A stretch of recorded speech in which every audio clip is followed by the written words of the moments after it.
Bonjour à tous, j'utilise le vélo pour mes déplacements quotidiens à Strasbourg. Et à travers ces vidéos, je souhaiterais vous montrer la réalité des aménagements cyclables que propose ma ville et surtout des nombreuses difficultés qui vont émailler les déplacements. Je pense que beaucoup de personnes qui n'y sont pas confrontées ne savent pas à quel point circuler à vélo est bien plus compliqué, voire plus pénalisant que les autres modes de transport, car c'est souvent mal aménagé, fait par des personnes qui ne connaissent pas le vélo ou qui manquent d'expertise d'usage et très souvent, l'espace est utilisé par d'autres véhicules. Et on va prendre des exemples concrets. Je vous propose d'aller du pont de la Dordogne au centre de Cronenbourg. Quand je ne connais pas un itinéraire, je vais sur le site fluo.eu, chapeauté par la région Grand Est avec d'autres collectivités, et qui vous guide en fonction du mode de transport avec le temps de trajet. Il intègre les itinéraires cyclables et même une option plus aménagée où il propose un itinéraire avec plus de pistes cyclables, généralement plus long mais plus sécurisé. On va donc suivre ses conseils. Je pars du boulevard de la Dordogne vers la mairie de quartier à Cronenbourg, route de Methausbergen. On passera par la place de Bordeaux, la rue Jacques-Cablé, la place de Haguenau, pour passer le long de l'eau, puis le rond-point de la gare aux marchandises, la rue de Hoorfelden et la rue de Detwiller pour arriver à Cronenbourg. On a de la chance, car l'itinéraire est plutôt bien équipé en piste, en site propre, bien évidemment. Nous respectons le code de la route. Du pont de la Dordogne et boulevard Jacques-Preiss, aucune difficulté. La piste est bien séparée de la circulation, c'est presque un modèle de ce qu'il faudrait faire partout à Strasbourg. Ce qu'il y a d'amusant dans Google Maps, c'est que l'on peut aussi repérer les véhicules mal garés. On rappelle que l'arrêt ou le stationnement sur un trottoir ou une piste cyclable est qualifié de très gênant. C'est 135 € d'amende. On comprend que les personnes puissent travailler, mais dans ce cas, il faut faire une demande à la mairie pour réserver les places qui sont juste devant et qui ne manquent pas devant ce logement. D'ailleurs, à la fin du boulevard Jacques-Preiss, il y a également un déménagement au moment où j'y passe, mais il fait attention à stationner du côté de la piste, comme quoi, quand on veut, on peut. On arrive place de Bordeaux et c'est là que l'on va s'amuser.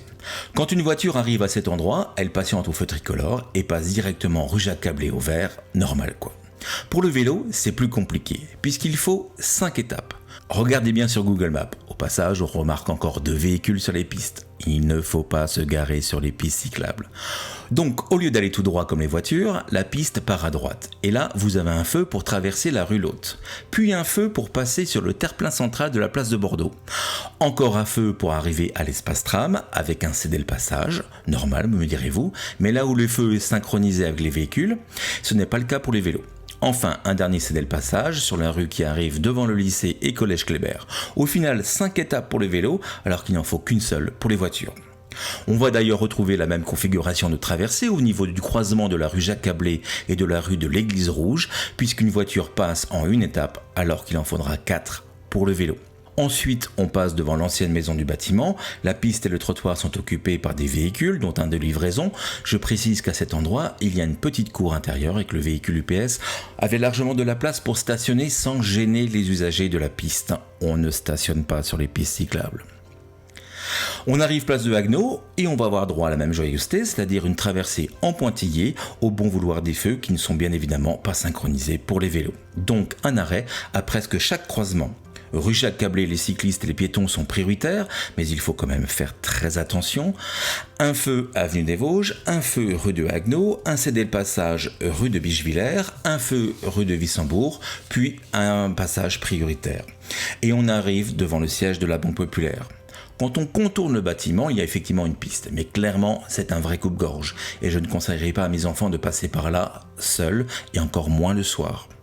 On arrive rond-point de la gare aux marchandises de la piste, c'est fluide, et on longe le cimetière route de Hoorfelden pour arriver un peu plus loin rue de Detwiller avec une piste qui va se transformer en bande cyclable, puis s'arrêter, réapparaître et disparaître au niveau de l'arrêt de bus. À Strasbourg, c'est bien connu, les cyclistes savent voler comme Harry Potter et passent au-dessus des bus. Et on arrive route de Methausbergen. Au final, on aura vu dans cette vidéo que les vélos rencontrent de très nombreux obstacles, que là où c'est fluide pour les voitures, c'est compliqué pour les vélos, que les feux sont synchronisés pour les véhicules, pas pour les cyclistes, et qu'il n'y a pas de continuité de tracé sécurisé.